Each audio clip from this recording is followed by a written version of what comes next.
우리는 요즘 잠언 말씀을 묵상하고 있습니다. 잠언 말씀은 좀 어렵긴 해도 하늘과 땅을 관통하는 지혜의 말씀으로서 우리를 살아나게 하는 신비한 은혜가 있는 말씀이 되어집니다. 히브리 지혜자는 복된 삶을 살기를 원한다면 우리에게 필요한 것이 바로 지혜이다라고 하는 것을 지금 우리에게 말씀해 주고 있습니다. 은을 구하듯 또 금을 구하듯 지혜를 구해야 한다는 것이죠. 지혜가 제일이니 지혜를 얻어야 된다. 그렇게 우리에게 말씀해 주고 있습니다. 잠언이 말하고 있는 지혜의 최종 목표는 인생의 정답만을 얻는 것이 아닙니다. 지혜의 최종 목표는 하나님 경외에 있다는 것입니다. 이것이 잠언이 말하는 지혜의 결론입니다. 하나님을 아는 것, 하나님을 깨닫는 것, 그것이 지혜의 최종 목표가 된다는 것을 말씀해 주고 있습니다. 잠언 1장 7절 말씀은 그래서 여호와 경외함이 지혜의 궁극적인 목적이라고 하는 것을 말씀해 주고 있습니다. 여호와를 경외하는 것이 지식의 근본이다. 잠언 전체가 말하고자 하는 것이 바로 이것입니다. 지혜는 하나님을 경외하는 것이다. 하나님을 깨닫는 것이다. 하나님을 아는 것이다. 구약 신학자 폰 라트는 그런 말을 합니다. 지혜는 모든 것의 근저에 있는 하나님의 질서를 알아차리는 것이다. 인생의 모든 만사 속에 깃들어 있는 하나님의 질서를 알면 복잡해 보이는 세상도 단순하게 명백하게 살 수 있다는 것입니다. 실패 속에 있다 할지라도 슬픔 속에 있다 할지라도 능히 그것을 극복할 수 있으며 위로받을 수 있다. 이것을 말씀해 주는 것입니다. 20세기의 탁월한 신학자 중에 한 사람인 칼 바르트가 있습니다. 그가 갓 20살 된 아들을 잃었습니다. 20살이 되던 해에 그의 아들 로베르트 마티아스 바르트는 알프스 산맥을 등정을 합니다. 그러다가 그만 추락사를 하게 됩니다. 만신창이가 된 아들 시신을 끌어안고 그런 통곡을 합니다. 아이를 이제 무덤에 묻고 나서 그가 강단에 서서 이제 말씀을 전하게 됩니다. 그런 평소에 아들이 라틴어로 적어놓고 늘 암송하고 묵상했던 고린도전서 13장 12절 말씀을 본문으로 해서 설교를 하게 됩니다.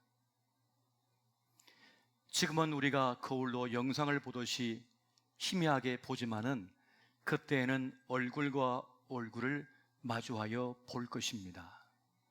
칼 바르트는 슬퍼하는 가족과 그 성도들에게 우리의 삶이라고 하는 것은 이곳과 저곳 사이, 지금과 그때가 교차하는 접경에 있는 것이며 그들은 결국 하나님 안에서 하나라고 하는 것을 말하고 있었던 것입니다. 그러니까 죽음도 삶도, 삶도 죽음도 하나님 안에 있다는 것입니다.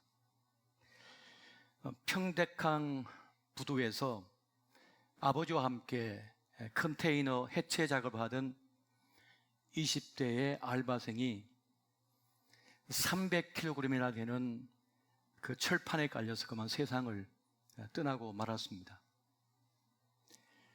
대학을 휴학하고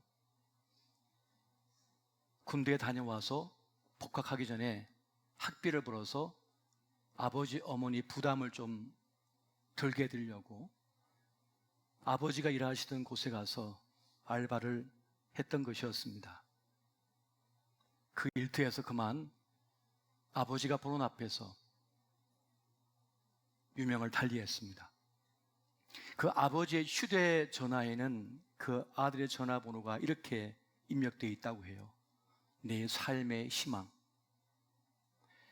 삶의 희망이었던 아들을 잃고 아버지는 대성통곡을 했습니다. 대견했던 이 아들의 죽음을 어떻게 받아들여야 할까요? 우리는 삶과 죽음을 관통하는 지혜를 통하여 구원의 하나님이 계심을 압니다. 죽음 넘어 하나님 나라에 그 아들이 있음을 알 때에 우리는 조금이나마 위로를 받을 수가 있게 되어집니다. 비록 지금 헤어지지만 다시 만날 것이기 때문에. 그리고 하나님 안에서는 이생이든지 천국이든지 동시에 존재하는 것이기에 하나님 안에서 우리는 위로를 얻을 수 있게 되어지는 것입니다. 얼마 전 우리 사랑하는 우리 변성우 장로님, 또 우리 김인영 권사님, 부군 되시는 이만복 성도님께서 우리 곁을 떠나셨습니다.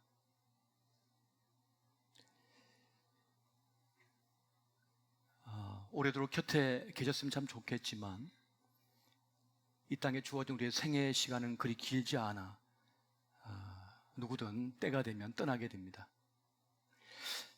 그 헤어짐이, 떠나보냄이 우리에게 큰 슬픔이 됩니다. 그럼에도 불구하고 우리가 하나님의 지혜로서 우리가 살아도 죽어도 주님 안에 있고 주의 품에 있다고 한 사실을 알 때에 우리는 위로를 받을 수 있고 다시 살아갈 용기를 얻게 되는 것입니다. 그렇게 참 지혜는 능히 우리로 하여금 위로를 얻게 합니다. 그리고 참 지혜는 능히 우리로 하여금 행복이 행복인 줄을 알게 합니다. 그리고 불행이 불행인 줄 알게 합니다. 문제는 지혜가 없어서 좋은 것으로 모르고 산다는 것입니다. 행복을 행복으로 모른 채 살고 있다는 것입니다. 이것이 우리의 안타까움이 되고 있습니다. 참 지혜는 우리로 하여금 우리 소중한 삶을 지키게 하고 우리 삶을 능히 누리게 합니다. 자, 그렇다면 이 지혜를 어떻게 얻을 수가 있는 것일까요? 여러분, 지혜는 스승을 통하여 얻기도 하고 또 스스로 탐구하고 연구함을 통해서 그리고 하나님께 구할 때 하나님께서 그 지혜를 주심으로 우리는 그 지혜를 얻을 수가 있게 되어집니다. 그럼 먼저 스승을 통해서 얻는 지혜에 대해서 한번 살펴보고자 합니다.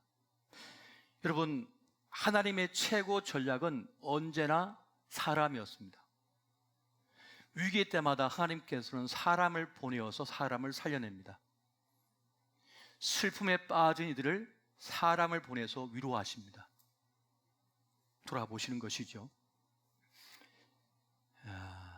인간은 태어나는 것이 아니라 만들어지는 것이다 라고 하는 말이 있습니다.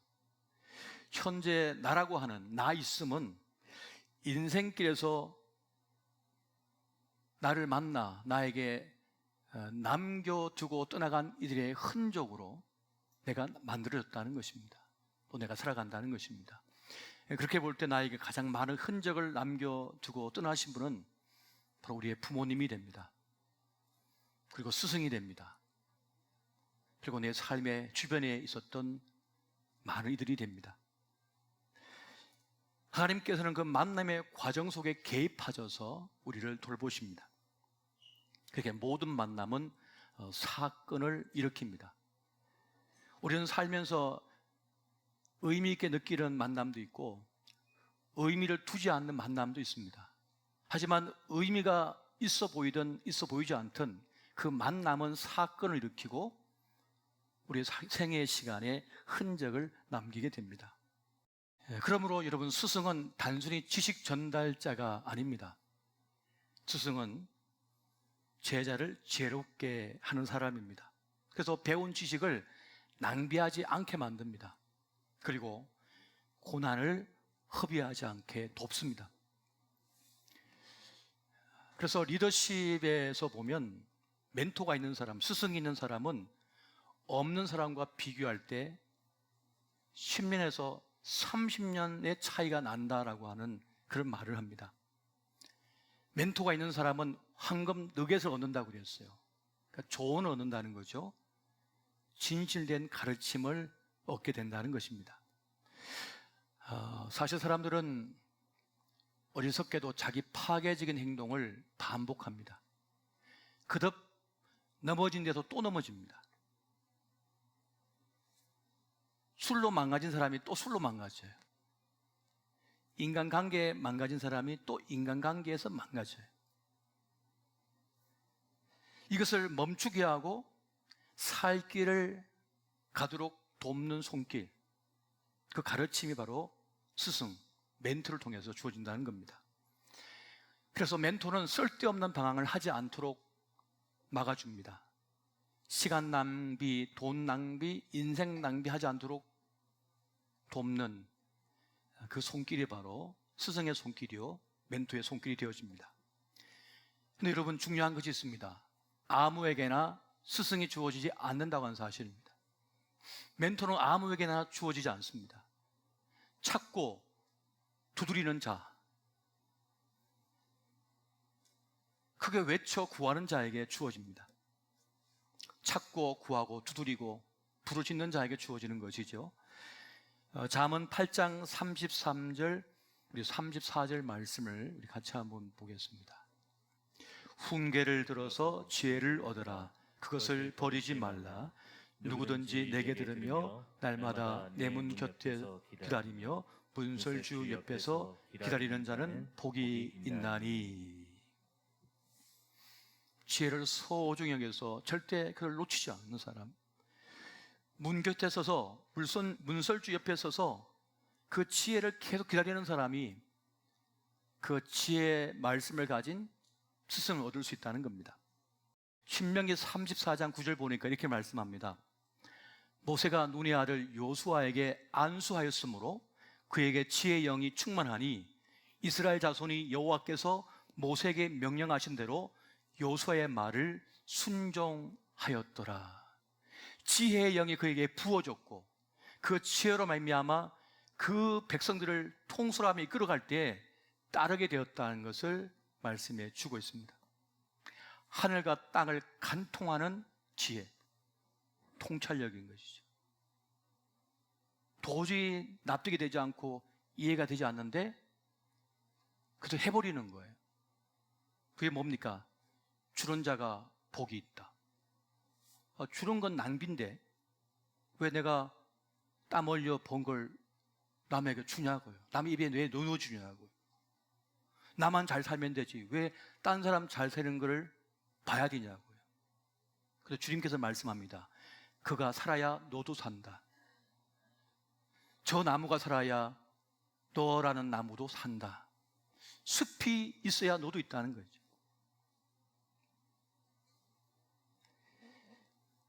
섬기는 자가 되라.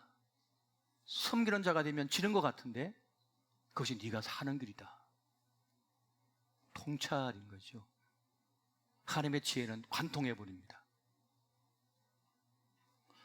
그럼 누구에게 하나님의 지혜가 주어지는 것입니까? 찾고 구하는 자에게 주어진다라고 말씀합니다.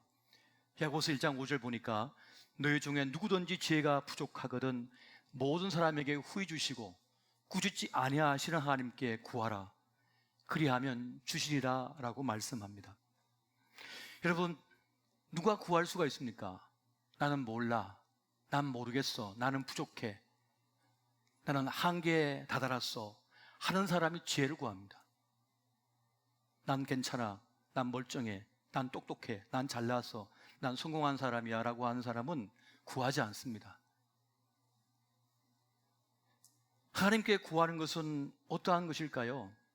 겸손함으로 구하는 것입니다. 그래서 지혜 중에 지혜는 겸손이라고 성경은 우리에게 말씀하고 있는 거예요. 겸손한 자가 하나님을 경외할 수 있습니다. 겸손한 자가 멘토를, 스승을 구합니다.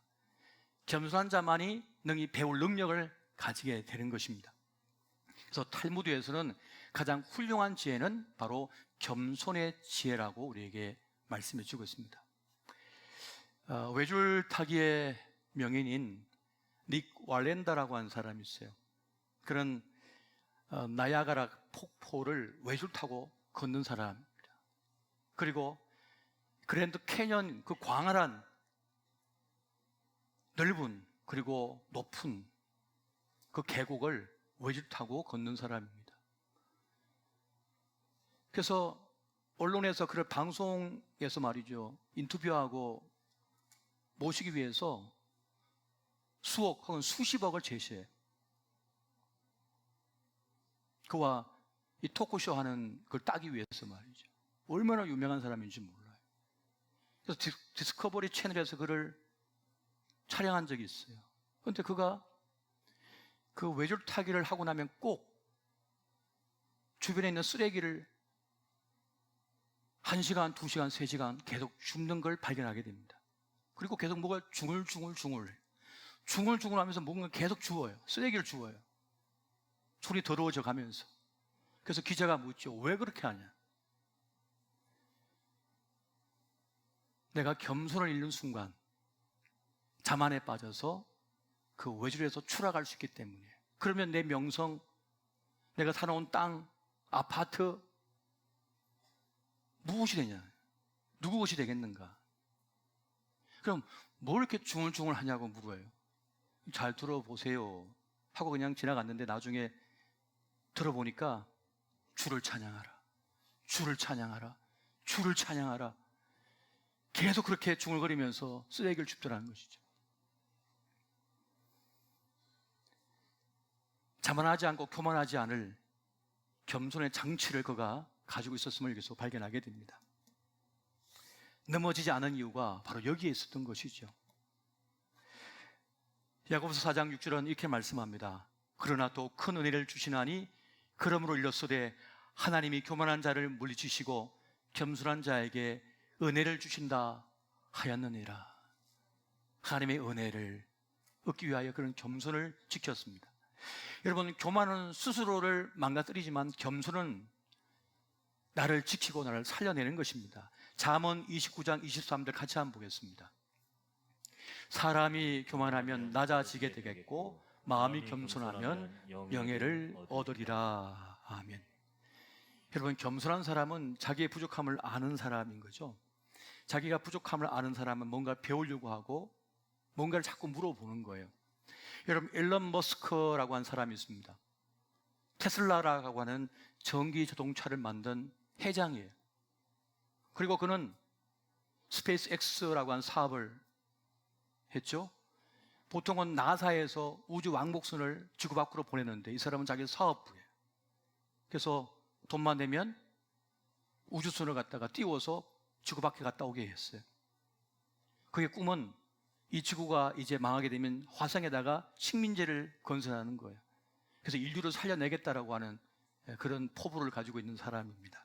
그런데 그가 하루에 책을 2권씩 읽는답니다. 그런 세계에서 가장 바쁜 사람 중에 한 명이거든요. 지인이 결혼한다면 자가용 비행기를 타고 가서 한 5분, 10분 만나고 다시 돌아와서 일을 하는 사람이에요. 그런 중에도 책을 2권씩 읽는데요. 나름의 읽는 비법이 있겠죠. 어떻게 가능할까요? 그 이유는 나는 모른다, 나는 부족하다라고 여기기 때문에 가능한 것입니다. 베드로전서 5장 6절을 보니까 하나님의 능하신 손 아래 겸손하라. 때가 되면 너희를 높이시리라. 우리는 내가 높아져야만, 고개를 쳐들어야만 높아질 거라고 생각해서 계속 높아지려고 하는데 세상은 깔아뭉개입니다. 그런데 주의 말씀을 쫓아서 저는 부족합니다 하고 머리를 숙였더니 하나님이 세상에 그를 높여줍니다. 사랑받게 됩니다. 인정받게 됩니다. 이것이 하나님의 지혜, 겸손의 지혜라고 하는 사실이에요. 그런데 우리는 집에서나 밖에서나 늘 이겨먹으려고 해요. 말싸움에서 이겨먹으려고 그래요. 꼬투리 잡아서 끌어내리려고 그래요. 뒷담화를 해서 그를 바보를 만들려고 합니다. 그러면 말이 돌고 돌아서 그 사람이 듣게 되고 그런 더 악담을 나를 향하여 퍼붓게 되죠. 그래서 두 사람 다 만신창이가 됩니다. 둘 다 죽는 거예요. 둘 다 지는 거예요. 하지만 하나님의 지혜는 남을 나보다 나게 여기고 그를 존중해 주라고 그렇게 말씀합니다. 그를 살려야 너도 산다. 여러분, 겸손함은 비굴해지는 것이 절대 아닙니다. 내가 없어지는 것이 절대 아닙니다. 겸손은 하나님을 인정하는 것이고 다른 사람을 존중하는 거예요. 하나님을 높이고 다른 사람을 존중할 때 하나님의 사랑을 받게 되고 또 사람들의 사랑과 인정을 받게 되는 것입니다. 여러분, 사람들은 다 자신의 한계 때문에 무너지게 됩니다만 지혜가 있는 사람은 그 한계의 약점을 통해서 도리어 강하게 되고 성공하게 되는 이유가 됩니다. 왜냐? 자신의 약점, 한계를 알기 때문에 똑같은 한계와 약점을 가진 사람의 아픔을 알거든요. 그래서 그것을 극복하는 법을 통하여 다른 사람을 살려내는, 그래서 사랑받는 사람이 됩니다. 여러분, 자기 약함 때문에, 아픔 때문에 고통 속에 있다가 건강을 되찾은 사람이 있습니다. 근데 그는 그때부터 자신이 건강을 어떻게 되찾았는지를 책으로 써서 냈어요. 그리고 학원을 열어서 상담소를 열어서 그 사람들 상담해주고 그들의 건강을 회복해주는 일을 합니다. 대박을 터뜨렸습니다. 약점이 강점이 된 사례입니다. 여러분, 말세는요 모두가 다 힘겹습니다. 디모데후서 4장 3절 4절 말씀 보면 이런 말씀이 있습니다. 때가 이르리니 사람이 바른 교훈을 받지 아니하며 기가 가려워서 자기의 사욕을 따를 수성을 많이 두고 또 그 길을 진리에서 돌이켜 허탄한 이야기를 따르리라. 사람들이 자기 듣기 좋은 말만 듣는다는 겁니다.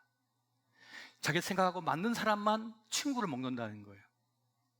그래서 진짜 진리를 따르지 않는다는 것을 말하는 겁니다. 여러분, 믿고 싶은 건 믿으면 어떡합니까? 진짜를 믿어야죠. 지난 일주일 동안에 이 잠언 말씀 묵상을 해보면 특히 한 가지를 중점적으로 말씀하고 있는 것을 보게 됩니다. 그래서 바로 성적인 유혹입니다. 가정을 가진 사람이든지 젊은이든지 너의 존영을 앗아갈 것이다. 너의 성공을 부셔버릴 것이다. 너를 없는 자처럼 만들어보게 될 것이다. 바로 성적인 시험, 유혹이다라고 알려주고 있습니다. 어떤 사람이 그 유혹을 이겨낼 수가 있습니까? 나는 부족합니다. 나는 연약합니다. 나도 넘어질 수 있다. 나도 망가질 수 있다. 내 가정의 행복이 깨질 수 있다 라고 생각하는 사람, 겸손한 사람. 삼손 같은 일은 난 힘이 세니까 난 다 지켜낼 수 있고 보호할 수 있고 난 다시 빼앗을 수 있어. 하지만 사랑도 지켜내지 못했고 민족도 지켜내지 못했고 그냥 망가져 버렸어요. 그런데 요셉은 가장 약해 보였으나 겸손의 지혜를 가져 하나님을 두려워할 줄 알고 그래서 그는 자기를 지켰고 큰 뜻을, 하나님의 비전을 이루어낸 것을 보게 됩니다. 바로 성공의 길이 여기에서 갈라지는 거죠. 성공과 실패가 여기서 갈라지는 거예요. 여러분, 나는 부족합니다. 그러나 주님 저에게 지혜를 주십시오. 하나님의 지혜를 주시고 저에게 믿음의 스승을 붙여주십시오. 우리 자녀에게 주님 탁월한 믿음의 사람을 붙여주셔서 그 아이의 길을 열어주십시오. 여러분, 그 지혜를 구하십시오. 구한 자에게 하나님께서 지혜를 주실 것입니다. 이 은혜가 함께 하시기를 예수 이름으로 축원드립니다.